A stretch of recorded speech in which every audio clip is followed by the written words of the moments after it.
Hello दोस्तों, स्वागत है आपका डब्ल्यू एस क्यूब टेक के यूट्यूब चैनल पे और वीडियो एडिटिंग सीरीज के थर्ड वीडियो पे। मैं आशा करता हूँ कि आपको ये वीडियो एडिटिंग की सीरीज समझ में आ रही होगी। आज का जो हमारा टॉपिक होगा वो तीन चीजों के ऊपर बेस्ड होगा। Organising media files, creating a project और इंपोर्टिंग मीडिया फाइल्स। तो इन तीन चीजों के ऊपर हम बात करेंगे एक एक करके और समझेंगे इन तीन चीजों को हम कैसे अचीव कर सकते हैं। तो मैं शुरुआत करना चाहूंगा यहाँ पे ऑर्गेनाइजिंग मीडिया फाइल्स से।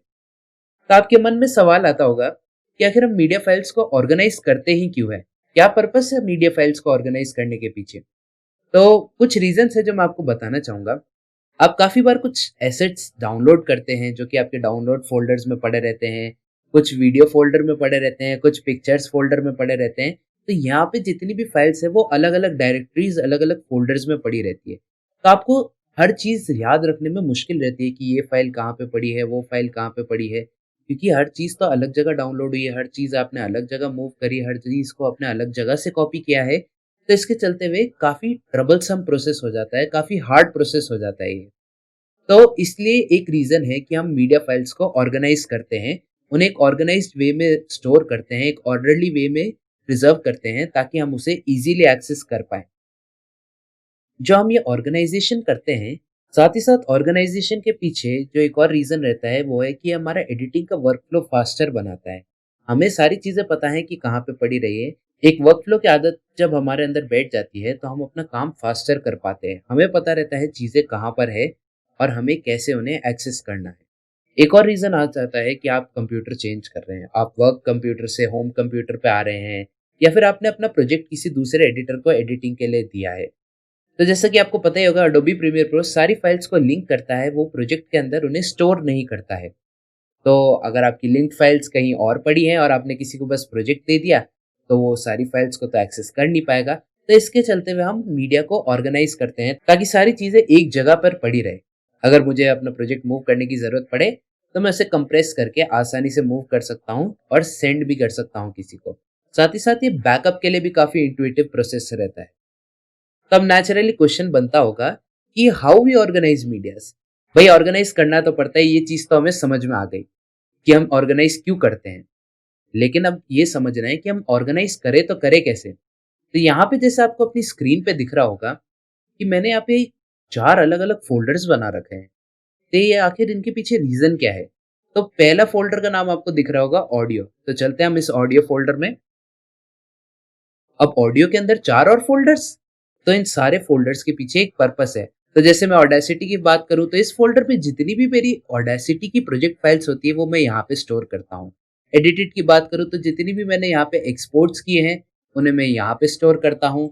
अगर मैं रॉ की बात करूँ तो जितनी भी रॉ फाइल्स हैं वो यहाँ पे रहती है। और अगर मैं एस एफ एक्स की बात करूँ यानी कि साउंड इफेक्ट्स की बात करूँ तो वो सारी फाइल्स यहाँ पे रहती है।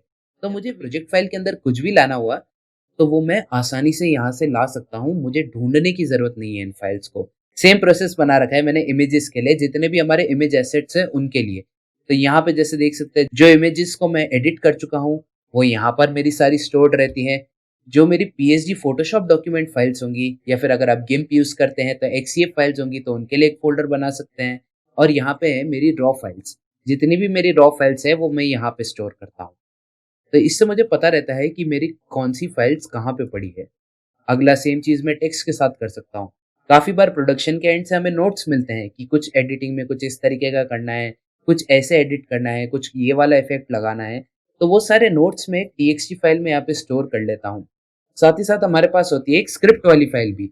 किसी भी वीडियो को क्रिएट करने से पहले उसकी स्क्रिप्ट बनी जाती है और स्क्रिप्ट के अंदर कुछ एडिटिंग के तरीके बताए जाते हैं, कुछ एडिटिंग इफ़ेक्ट्स बताए जाते हैं। जैसे कि अगर एक सीन से दूसरे सीन के बीच में फेड है या फिर डायरेक्ट जंप कट है तो स्क्रिप्ट्स के अंदर हमें पता चल जाता है। लास्ट वाली फाइल है एक एसआरटी फाइल। एसआरटी होती है सबटाइटल्स की फाइल, और जैसे कि आपको फाइल नेम से ही पता चल गया होगा, subtitles.srt। तो वीडियो के अंदर जो टेक्स्ट लिखा हुआ आता है उसे हम सबटाइटल्स कहते हैं। और इस सबटाइटल्स की फाइल भी हम टेक्स्ट वाले एरिया में स्टोर करते हैं क्योंकि ये भी टेक्स्ट फॉर्मेट में होती है। और लास्ट हमारे मेन प्लेयर की तरफ हम आ जाएं तो वो है वीडियो वाला फोल्डर। तो वीडियो के अंदर मैंने तीन और फोल्डर बना रखे हैं। एक है हमारा रॉ फोल्डर जहाँ मैं सारी रॉ फाइल्स को डंप करता हूँ। तो रॉ फोल्डर के अंदर आप देख सकते हैं कि मैंने और कैटेगराइज कर रखा है इनको हॉरिजॉन्टल वर्टिकल के हिसाब से। जो वर्टिकल एस्पेक्ट रेशियो फॉलो करते हैं वो वर्टिकल में है सारे वीडियोस, जो हॉरिजॉन्टल एस्पेक्ट रेशियो फॉलो करते हैं वो सारे हॉरिजॉन्टल वाले फ़ोल्डर में हैं। और ये हैं कुछ रैंडम वीडियोज़ जो मैं यहाँ पे रख रखे हैं। तो ये सारे आते हैं रॉ फाइल्स के अंदर। एक मैंने बना रखा है एक्सपोर्ट्स का फ़ोल्डर। तो जो चीज़ें मैं एक्सपोर्ट करता हूँ प्रीमियर प्रो से, वो मैं यहाँ पे ड्रॉप करता हूँ। वो सारी चीज़ें यहाँ पे एक्सपोर्ट होती हैं और इस एक्सपोर्ट्स के फ़ोल्डर के थ्रू मैं ट्रैक कर पाता हूँ कि मैंने कितने वर्ज़न्स एक्सपोर्ट किए हैं, कितने अलग-अलग वर्ज़न्स बने हैं, कितने अलग-अलग बार मैंने वीडियो फाइल्स को रेंडर किया है। एक हमारा आ जाता है प्रोजेक्ट का फ़ोल्डर। तो जितनी भी प्रोजेक्ट फाइल्स हैं, चाहे वो एडोबी प्रीमियर प्रो की हों, चाहे वो आफ्टर इफेक्ट्स की हों, तो वो सारी फाइल्स मैं यहाँ पे स्टोर करता हूँ। अब मुझे क्लैरिटी रहती है कि मेरी प्रोजेक्ट फाइल्स कहाँ पे पड़ी हैं वीडियो से रिलेटेड। तो ये जो आपने देखा ये कैटेगराइजेशन का एक प्रोसेस है। इसे मत मान के चलिए कि आपको ऐसे के ऐसे ही फ़ोल्डर्स बनाने हैं। हर जने का वर्कफ्लो अलग होता है, आपका वर्कफ्लो शायद मेरे से अलग होगा। तो ये मैं आपको एक प्रोसेस बताना चाह रहा हूँ, कैटेगराइजेशन का एक तरीका बताना चाह रहा हूँ कि भई आप इस तरीके से वीडियो को कैटेगराइज़ कर सकते हैं, ऑर्गनाइज़ कर सकते हैं। ऑर्गनाइजेशन के काफ़ी सारे तरीके होते हैं। हम मीडिया टाइप के ऊपर जैसे ऑर्गनाइज़ कर सकते हैं, जैसा कि हमने यहाँ पे कर रखा है ऑडियो, इमेजेस, टेक्स्ट, वीडियो। तो ये सारी अलग मीडिया टाइप्स हैं जिनके बेसिस पे हमने ऑर्गनाइज़ कर रखा है। अब वीडियो के अंदर हम गियर के अकॉर्डिंग भी कर सकते हैं। अब जैसे मैंने यहाँ पे हॉरिजॉन्टल और वर्टिकल बनाया है। अगर आपके पास जो वीडियो आया है या फिर आपने जो वीडियो रिकॉर्ड किया है, वो 2 अलग-अलग कैमरा से रिकॉर्ड किया है, तो आप दोनों कैमरास के लिए अलग-अलग फ़ोल्डर्स बना सकते हैं, अलग-अलग फ़ोल्डर्स क्रिएट कर सकते हैं। हम फर्दर डिवाइड कर सकते हैं फ्रेम्स पर सेकंड यानी कि एफपीएस के ऊपर। तो कुछ वीडियो हमने 24 एफपीएस पे शॉट किया, 30 एफपीएस पे शॉट किया, 60 एफपीएस पे शॉट किया या फिर स्लो मोशन 120 एफपीएस या फिर उसके अबव कितनी भी फ्रेम्स पर सेकंड पे हमने शूट किया हो वीडियो, तो हम उन फ्रेम्स पर सेकंड के ऊपर भी अलग-अलग फ़ोल्डर्स कैटेगराइज़ कर सकते हैं। हम फुटेज रोल्स के ऊपर भी कर सकते हैं कि किसी पर्टिकुलर सीन का, किसी पर्टिकुलर फुटेज का रोल क्या है? क्या वो हमारी मेन स्टोरी लाइन फुटेज है? क्या वो हमारा ए रोल है? या फिर वो हमारी सपोर्टिंग फुटेज है? क्या वो हमारे बी रोल शॉट्स हैं?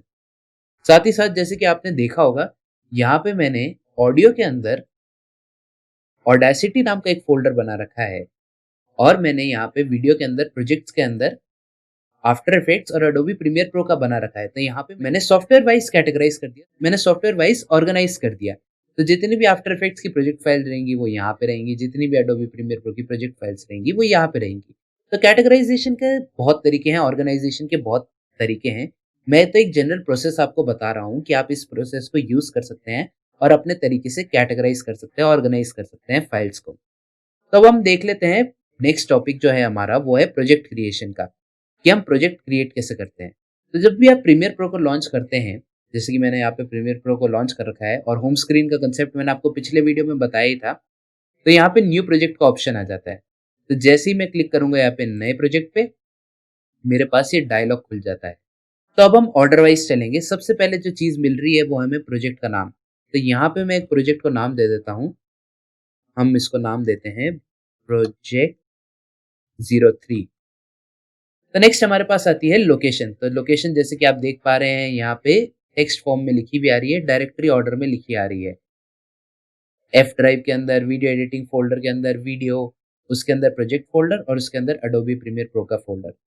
आप चाहे तो इसे ब्राउज़ करके चेंज कर सकते हैं यहाँ पे, लेकिन मुझे इसी लोकेशन पे सेव करना है तो मैं अभी ये चेंज नहीं करूँगा। अगली चीज़ जो आ जाती है जो मेरे हिसाब से बहुत ही इम्पोर्टेंट है, वो है कि अगर आपके लैपटॉप में जीपीयू इंस्टॉल्ड है या फिर आपके डेस्कटॉप में जीपीयू इंस्टॉल्ड है यानी कि ग्राफिक कार्ड इंस्टॉल्ड है, तो आप मेक श्योर करें कि आपने उसके ड्राइवर्स इंस्टॉल कर लिए हों। क्योंकि ये जो चीज़ आप यहाँ पे देख रहे हैं, mercury playback engine, GPU acceleration, तो ये बेसिकली क्या है कि हमारा जो ग्राफिक कार्ड है प्रीमियर प्रो उसके कोड्स को यूज़ करेगा, उसके रैम को यूज़ करेगा, वीडियो रैम को यूज़ करेगा, हमारे वीडियो एडिटिंग के वर्कफ्लो को एक्सेलरेट करने के लिए, हमारी रेंडरिंग को एक्सेलरेट करने के लिए कुछ जो सर्टेन इफेक्ट्स हैं, जो जीपीयू एक्सेलरेशन का यूज़ ले सकते हैं, उन्हें एक्सेलरेट करेगा, उन्हें फास्टन करेगा। तो आप मेक श्योर करें आपके ड्राइवर्स इंस्टॉल्ड हैं। अगर आपके पास ड्राइवर इंस्टॉल नहीं है तो प्रीमियर प्रो आपको एक वार्निंग दिखा देता है शुरुआत में। और साथ ही साथ अगर आपके पास जीपीयू नहीं है तो बस आपके पास ये mercury playback engine software only का ही ऑप्शन रहेगा। तो नेक्स्ट है हमारा डिस्प्ले फॉर्मेट। तो डिस्प्ले फॉर्मेट के अंदर हमें अलग-अलग ऑप्शन मिल जाते हैं। टाइम कोड बेसिकली हमें टाइम का लेंथ बताता है कि कितना लंबा वीडियो है, कितना लंबा हमारा प्रोजेक्ट है, क्या लेंथ है हमारे प्रोजेक्ट की आवर्स, मिनट, सेकंड के अंदर। तो फीट प्लस फ्रेम्स, अब ये क्या चीज़ है? तो जब भी सिनेमा को फ़िल्म पे खींचा जाता है, किसी भी वीडियो को फ़िल्म वाले मीडियम के ऊपर रिकॉर्ड किया जाता है, फ़िल्म जो हमें मिलती है वो मिलती है हमें फीट के मेज़रमेंट्स में। और ये जो आप देख रहे हैं 16 मिलीमीटर और 35 मिलीमीटर, ये 2 अलग-अलग फ़िल्म फॉर्मेट्स हैं। 16 मिलीमीटर थोड़ा-सा छोटा रहता है 35 मिलीमीटर से और 35 मिलीमीटर अकेडमी स्टैंडर्ड फॉर्मेट है। तो यहाँ पे जो फीट और फ्रेम्स लिखा हुआ है, वो फीट है फिल्म रोल की लेंथ और फ्रेम्स हैं कि उसके अंदर कितने फ्रेम शूट किए गए हैं। तो अगर आपने अपने सिनेमा को फिल्म पे खींचा है या फिर वीडियो को फिल्म पे रिकॉर्ड किया है, तो आप ये दोनों ऑप्शन सेलेक्ट कर सकते हैं। लास्ट हमारा ऑप्शन आ जाता है फ्रेम्स। तो जैसे कि आपको पता होगा, वीडियो बेसिकली मल्टीपल इमेजेस से बनता है। हम मूवी को मूवी इसलिए कहते हैं, वीडियो बेसिकली मूविंग इमेजेस होती हैं, इसलिए हम उसे मूवी भी कहते हैं। तो वीडियो अगर मल्टीपल फ्रेम से बनता है, तो काफ़ी बार हमारे पास एनिमेशन की कुछ फाइल्स आती हैं जो हमें जेपेग सीक्वेंस में मिलती हैं, इमेज सीक्वेंस मिलते हैं उनके, उनके वीडियो हमें नहीं मिलते। तो हमें चेक करने हो कि कितने फ्रेम्स हम इंपोर्ट कर रहे हैं, तो हम फ्रेम वाला सेलेक्ट कर सकते हैं। लेकिन जनरल पर्पस के लिए मैं सजेस्ट करूंगा कि आप टाइम कोड सेलेक्ट करके रखें। जनरल पर्पस के हिसाब से टाइम कोड ही सही रहता है।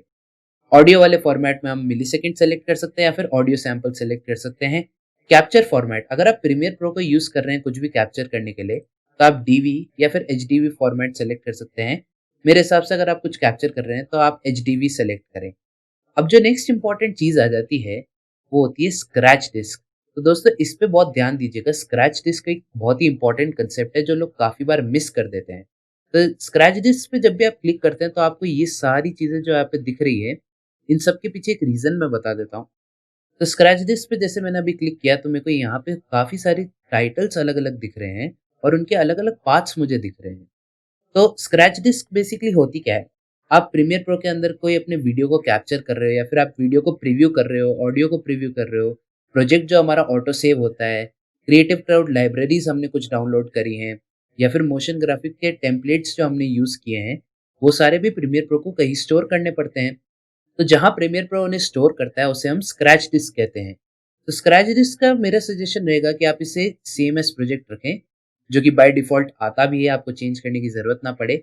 लेकिन एक चीज़ जो यहाँ पे देख रहे हैं कि यहाँ पे डिस्क के अंदर की साइज़ भी हमें पता चल जाती है कि कितनी डिस्क साइज़ है।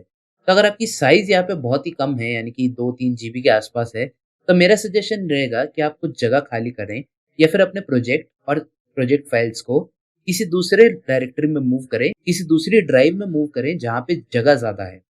क्योंकि क्या होता है, जैसे-जैसे आप ऑडियो प्रीव्यूज़ करते हैं, वीडियो प्रीव्यूज़ करते हैं, आप अलग-अलग चीज़ें मोशन ग्राफिक्स के टेम्पलेट मीडियाज़ लगाते हैं, वो प्रोजेक्ट के अंदर स्पेस ऐड करती जाती है और आपको अपने प्रोजेक्ट की दूसरी फाइल्स को भी मैनेज करना पड़ता है। तो इसके चलते हुए स्क्रैच डिस्क बढ़ने लग जाती है और हमारी डिस्क जब बढ़ने लग जाती है, हमारी परफॉर्मेंस पे इफ़ेक्ट पड़ता है। तो ये थे बेसिक्स नए प्रोजेक्ट क्रिएट करने के। तो अब हम समझ गए कि हमें नया प्रोजेक्ट कैसे क्रिएट करना है, स्क्रैच डिस्क क्या होती है, वीडियो रेंडरिंग प्लेबैक इंजन कौन सा सेलेक्ट करना है हमें, डिस्प्ले फॉर्मेट क्या होता है और कैप्चर फॉर्मेट क्या होता है। तब ये सब चीज़ें जब हमने सेट कर ली है, तो हम क्लिक करेंगे ओके पे। ये आ गया हमारा प्रीमियर प्रो का यूज़र इंटरफेस। अब हमारे प्रोजेक्ट का नाम यहाँ पे लिखा हुआ आ रहा है। तो अब हम शुरू करेंगे फाइल्स को इंपोर्ट करना और मैं बताऊंगा कि फाइल्स को इंपोर्ट करने के लिए अलग-अलग तरीके क्या हैं। जब आप बॉटम लेफ्ट पैनल देखते हैं, तो यहाँ पे लिखा हुआ रहता है इंपोर्ट मीडिया टू स्टार्ट। लेकिन इसका अगला ही टैब जो है वो है मीडिया ब्राउज़र टैब। तो यहाँ पे आप देख सकते हैं कि मैं अपनी डायरेक्टरी को यहाँ से एक्सेस कर सकता हूँ, अपनी डिस्क को यहाँ से एक्सेस कर सकता हूँ। सी हो गई, डी हो गई, कितनी भी डिस्क हो गई, मैं यहाँ से एक्सेस कर सकता हूँ और यहाँ से इंपोर्ट कर सकता हूँ। क्योंकि मैं पहले ही अपने मीडिया को ऑर्गेनाइज़ कर लेता हूँ, मेरे लिए ये तरीका थोड़ा नॉन इंट्यूटिव रहता है। जो तरीका मैं यूज़ करता हूँ, वो ये है कि मैं डायरेक्ट फाइल एक्सप्लोरर से फाइल को लेके आता हूँ। तब जैसे मैं गया वीडियो वाले सेक्शन में, यहाँ पे रॉ फाइल्स है मेरे पास। तो मैं जैसे कि laptops.mp4 है, तो मैं इसको ड्रैग करूँगा प्रीमियर प्रो में और यहाँ पे मैं लाके अब आप देखेंगे यहाँ पे कॉपी का आइकन आ रहा है। अगर मुझे डायरेक्टली सीक्वेंस क्रिएट करना है, तो मैं यहाँ पे ड्रॉप कर दूँगा और मेरे पास नया सीक्वेंस बन जाएगा। और अगर मुझे सिर्फ़ इम्पोर्ट करना है, अभी कोई सीक्वेंस क्रिएट नहीं करना, तो मैं इसको यहाँ पे ड्रॉप करूँगा और ये मेरे प्रोजेक्ट बिन के अंदर आ जाएगी। तो जैसे कि आप देख रहे हैं, यहाँ पे फाइल हमारी इंपोर्ट हो चुकी है। तो बेसिकली ये हमारा प्रोजेक्ट बिन होता है। इस एरिया को हम कहते हैं प्रोजेक्ट बिन। यहाँ पे हमारी जितनी भी प्रोजेक्ट की फाइल्स रहती हैं, वो स्टोर्ड रहती है। बिन का मतलब बेसिकली एक फ़ोल्डर की तरह ही होता है। अब यहाँ पे आप एक देखेंगे कि एक छोटा-सा आइकन है यहाँ पे, न्यू बिन क्रिएट करने का। जैसे कि मैंने आपको बताया, बिन फ़ोल्डर की तरह ही होता है। बिन बस फ़ोल्डर का दूसरा नाम है। तो यहाँ पे मैं क्लिक करूँगा, तो यहाँ मेरे को एक नया फ़ोल्डर मिल गया। अब इसका मैं नाम दे देता हूँ वीडियोज़ और मैं क्लिक करूँगा कहीं पे भी बाहर, तो ये इसका नाम वीडियोज़ हो जाएगा। अब मैं इस फुटेज को इसके अंदर ड्रैग एंड ड्रॉप कर सकता हूँ और ये मेरे वीडियो वाले फ़ोल्डर में रहेगी। तो एक ये तरीका है फाइल्स को इंपोर्ट करने का, फिर प्रीमियर के अंदर कैटेगराइज करने का। लेकिन हमने तो पहले ही फाइल्स को ऑर्गेनाइज कर रखा है, कैटेगराइज कर रखा है, तो मैं एक-एक फाइल्स को इंपोर्ट करूँ, उसके लिए अलग-अलग बिन्स बनाऊँ। इससे बढ़िया जो मेरे ऑलरेडी क्रिएटेड फ़ोल्डर्स हैं, उन्हें मैं सेलेक्ट करूँ, उन्हें मैं ड्रैग करूँ यहाँ पे और उन्हें मैं ड्रॉप कर दूँ। तो यहाँ पे आप देखेंगे कि जब इंपोर्ट फाइल्स का आइकन आ रहा है, तो मेरे सारे के सारे फ़ोल्डर्स वैसे के वैसे जैसे मैंने क्रिएट किए थे, वो यहाँ पे आ गए हैं। अब मैं पीछे चलता हूँ यहाँ पे, तब मैंने जो ये ऑर्गेनाइज़ेशन किया, वो बहुत ही इम्पोर्टेंट हो गया, क्योंकि मेरा वर्कफ़्लो आपने देखा कितना फ़ास्ट हो गया। मुझे अलग-अलग जगह से चीज़ें ड्रैग करनी पड़ती। अब मैं सेम चीज़ करूँगा ऑडियो और इमेजेस वाले फ़ोल्डर के लिए। मैं इन्हें भी ड्रैग करूँगा और डायरेक्टली इधर रिलीज़ कर दूँगा। अब यहाँ पे हमारे पास एक इंपोर्ट फेलियर आ गया कि फ्लैग और वेबपी प्रीमियर प्रो एक्सपोर्ट नहीं कर सकता। आने वाले वीडियोज़ में मैं ये भी बताऊँगा कि हम इन फाइल्स को कैसे इंपोर्ट कर सकते हैं, इन एरर्स को कैसे रिज़ॉल्व कर सकते हैं। अभी के लिए मैं ओके क्लिक करूँगा और आप जैसे कि देखेंगे मेरा ऑडियो वाला फ़ोल्डर बिल्कुल का बिल्कुल वैसे आ गया है। एसएफएक्स वाला फ़ोल्डर, रॉ वाला फ़ोल्डर और जो एक और फाइल है हमारी वो यहाँ पे आ चुकी है। अब आप किसी भी फ़ोल्डर को ओपन करते हैं, तो आप देखेंगे कि वो एक नए टैब में खुल जाता है। अगर मैं इस फ़ोल्डर को ओपन करता हूँ, तो यहाँ पे नया बिन खुल गया, नया टैब खुल गया और इस टैब को मैं जैसे कि मैंने आपको पैनल्स वाले वीडियो में बताया था, राइट क्लिक करके मैं इसको क्लोज़ कर सकता हूँ। लेकिन अभी के लिए पड़ा रहा, हम इसे ऐसे ही यूज़ करेंगे। तो ये है हमारा प्रोजेक्ट बिन। अगर मैं किसी फ़ाइल को सर्च करना चाहूँ, तो मैं सर्च कर सकता हूँ यहाँ से। तो अगर मैं इनके आइकन्स वाले वर्जन नहीं देखना चाहता, मुझे देखने हैं सारे फ़ोल्डर्स लिस्ट वाले वर्जन में, तो मैं यहाँ पे क्लिक कर सकता हूँ और मैं इन सब के लिस्ट वाले वर्जन्स देख सकता हूँ, ताकि मुझे एक-एक बिन को खोलने की ज़रूरत ना पड़े और मेरे पास सारी चीज़ें यहाँ पे ही नज़र आ जाएँ मुझे। तो जैसे कि आप देख रहे होंगे कि ये कितना इंट्यूटिव तरीका है।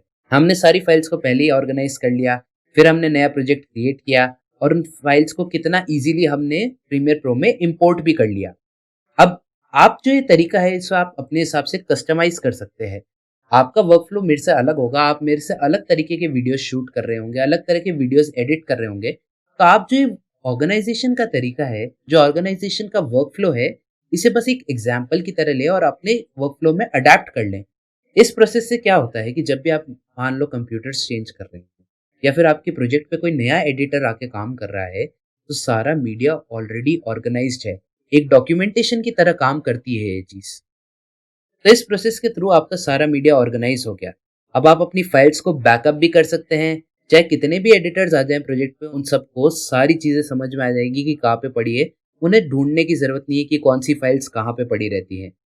और साथ ही साथ आपका जो वर्क फ्लो है, वो कितना ऑर्गेनाइज हो गया, कितना फास्ट हो गया ऑर्गेनाइजेशन के चलते हुए, कितना ऑर्डरली वे में आ गया। हमें कितनी आसानी हुई प्रीमियर प्रो के अंदर फाइल्स इंपोर्ट करने में। तो इस ऑर्गेनाइजेशन के तरीके को आप अपनाएं और अपने हिसाब से कस्टमाइज करें, अपने वर्कफ्लो के हिसाब से कस्टमाइज करें। तो इस वीडियो के लिए इतना ही गाइस। आशा करता हूँ कि आप लोगों को ये वीडियो पसंद आया होगा, समझ में आया होगा। तो सब्सक्राइब करना ना भूलें डब्ल्यू एस क्यूब टेक के यूट्यूब चैनल को और वीडियो एडिटिंग सीरीज के अंदर दूसरे वीडियोस को चेकआउट करना ना भूलें।